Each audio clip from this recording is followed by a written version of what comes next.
मनिंद्र सांगीत को सब्सक्राइब करना और शेयर करना ना भूलें। शुक्रिया। श्री राधा मनिंद्र सांगीत चैनल के सभी दर्शकों को मेरी श्री राधे। बंधुओं, संत परिचय की श्रृंखला में आज हम चर्चा करेंगे श्री नरहरि देव जी की, जो कि श्री सरस देव जी के शिष्य और उत्तराधिकारी थे। इनका जन्म बुंदेलखंड के गुणा गांव के एक धनी विप्र के यहाँ हुआ था। संकादिक मुनियों के आशीर्वाद से इनका जन्म हुआ था। निःसंतान होने के कारण इनके माता पिता ने संकादिक मुनियों के आश्रम में जाकर वहां उनकी सेवा की, आराधना की, जिसके फल स्वरूप संकादिक मुनियों ने स्वप्न में आकर रसनिधि परम पुरुषोत्तम भगवान के इनके यहाँ नरहरि देव जी के रूप में अवतार लेने का इन्हें आशीर्वाद दिया। कहा जाता है, एक सुखजी नाम के कुष्ठ रोगी ने अपने रोग से परेशान होकर जगन्नाथ जी के मंदिर की यात्रा की और जगन्नाथ जी से उनकी दया प्राप्त करने के उद्देश्य से उनसे प्रार्थना की। तब भगवान जगन्नाथ जी ने उस पर कृपा करके अपने एक सेवक के द्वारा उन्हें सूचना पहुंचाई, बुंदेलखंड में रहने वाले श्री नरहरि देव जी के चरणामृत से स्नान करोगे तो तुम्हारा रोग खत्म हो जाएगा। तो सुखजी ने बुंदेलखंड में जाकर श्री नरहरि देव जी के चरणामृत से स्नान किया और उनका रोग बिल्कुल ठीक हो गया, जिससे नरहरि देव जी का यश चारों ओर सर्वत्र फैल गया। इनके यहाँ नित्य ही साधु सेवा हुआ करती थी। एक बार महान संत मुरारी दास जी 400 संतों के साथ नरहरि देव जी के घर पधारे। उनकी रसोई के लिए नरहरि देव जी ने 10 मन उड़द की दाल को भिगो दी दही बड़े बनाने के लिए, लेकिन इतने कम समय में 10 मन दाल को पीसेगा कौन?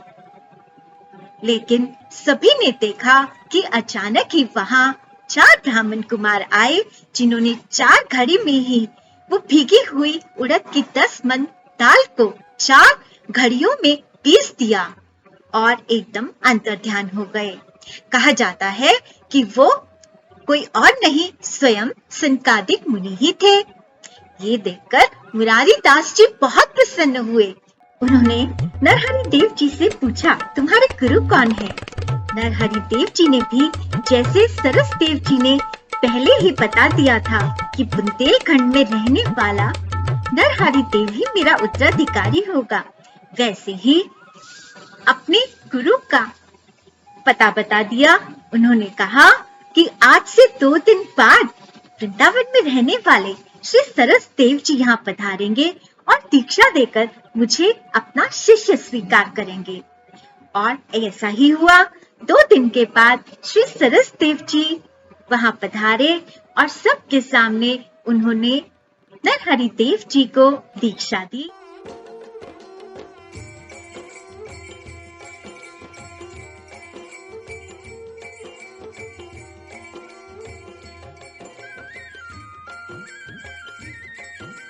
कुछ समय उपरांत श्री नरहरि देव जी घर संसार का त्याग करके वृंदावन आ गए और यहाँ सरस देव जी ने उन्हें निधिवन की गद्दी प्रदान कर दी। निधिवन में अपने गुरु महाराज और श्री हरिदास जी के साथ सखी रूप में बांके बिहारी और राधिका जी से ये बहुत लाड लडाया करते थे। ब्रजवासियों से बहुत प्रेम किया करते थे। इन्होंने लोक वेद की विधि एवं मर्यादाएं भी त्याग दी थी। ब्राह्मण होते हुए भी अपना जनेऊ भी तोड़ दिया था और शुद्ध भजन रीति अपना ली थी।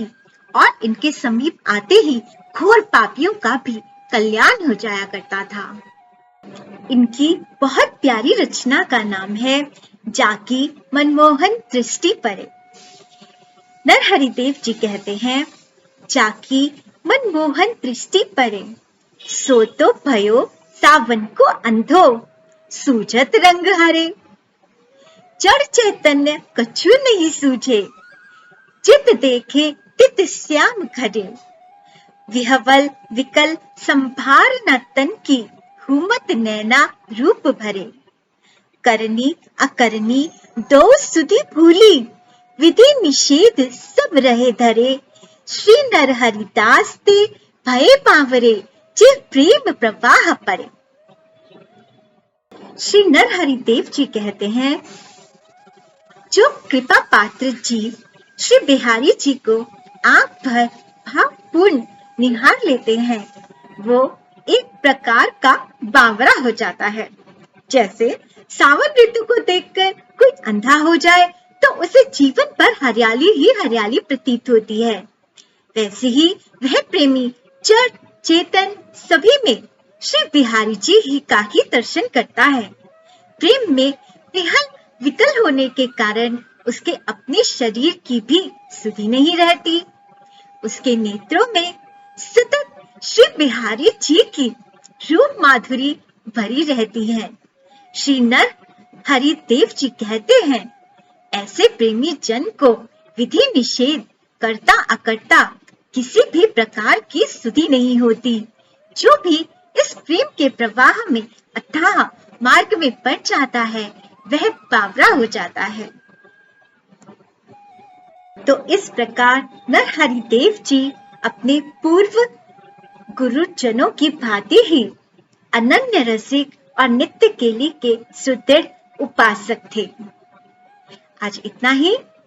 अगले वीडियो में फिर एक रसिक के चर्चा के साथ आपसे मिलना होगा। तब तक आप सब्सक्राइब कर लीजिए चैनल को, वीडियो को लाइक और कमेंट कीजिए और शेयर कीजिए, ताकि ज्यादा से ज्यादा लोगों तक इन रसिकों की चर्चा पहुंच सके। श्री राधे।